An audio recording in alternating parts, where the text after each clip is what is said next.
Patrick up Dwight's stories, similar to so many of the children of Ratibor. A city known for its poverty, like so many children, his parents passed, leaving him, as well as his siblings, one more in a city of orphans. Soon his siblings too would disappear, the comfort of brotherhood also extinguished. The only thing to make Patrick special, his escape from the cruelty of the world, was his guitar. He admired the wandering performers who would occasionally wander into the pit of filth known as Ratibor. Watching their hands, he learned how to play. Eventually, he was given a guitar by one of these minstrels. At the young age of 12 years old, he was invited to explore the world, an invitation he accepted. Soon the whole world will know my son.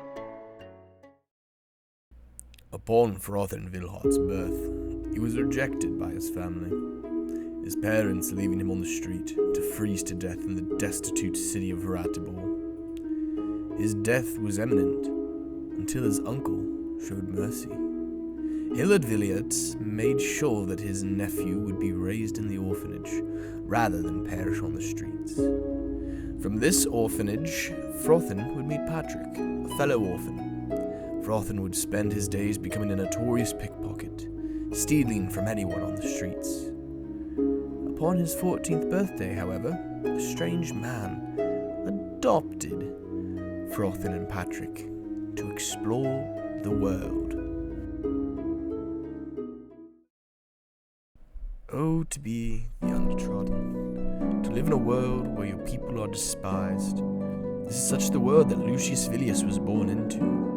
A half-elf by birth, born into a world possessing nothing but scorn for anything with elvish blood.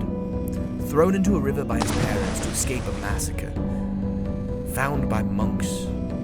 Lucius spent the rest of his adolescence in external peace, yet never having it within. Upon reaching adulthood, Lucius set out in order to free his people. Yet first, he had to find a way to do it. While in Ratibor, he took pity upon two young boys, inviting them to join him on his adventure. The only child of two peasants, Tacitus Kilgore grew up thinking his life would remain boring forever. Yet one day, the winds of fate blew in a new direction. On a dark night, in a completely unexceptional way, Tacitus lost both parents. Yet in his sorrow, he was found by a noble family. For some reason, the noble Lord Pickering took pity on the child and raised him as his own. Growing up with a new family took a moment of adjustment, especially jumping to the opposite end of the wealth spectrum. He lived a good life for 15 years.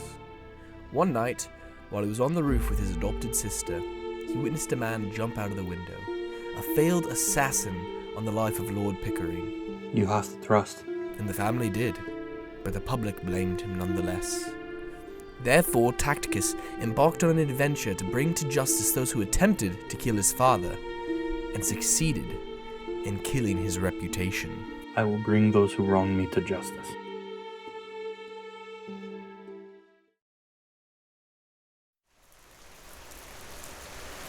The life of an assassin is not the life of a father. No one knows this better than a son. Growing up with a dead mother and an absent father, Wolfgang Summerbelly embraced a life of crime. Home was no safe shore from the turbulent outside world.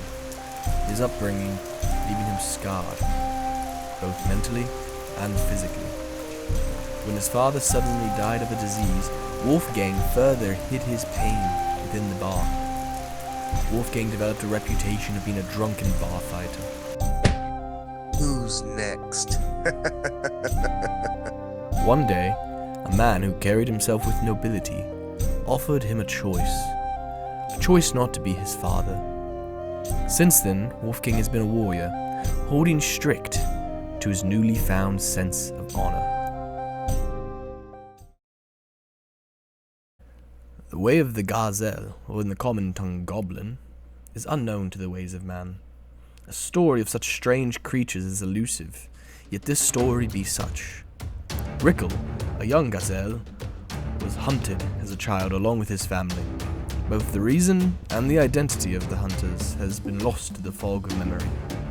One day, as the family rested in an abandoned hut, the hunters came. Rickle's parents, in a moment of final hope, hid him underneath the floorboards. Their gambit successful, their lives lost, Rickle listened as his parents were slaughtered.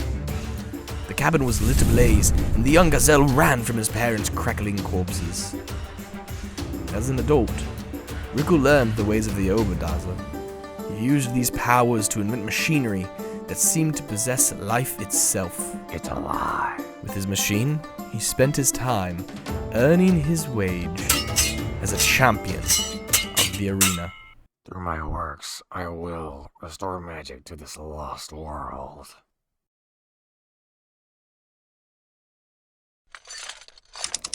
Protect.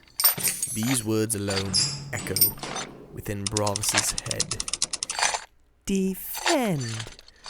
Looking around, Bravus can see a short, green creature staring up at him in marvel. Restore. I will do what I must.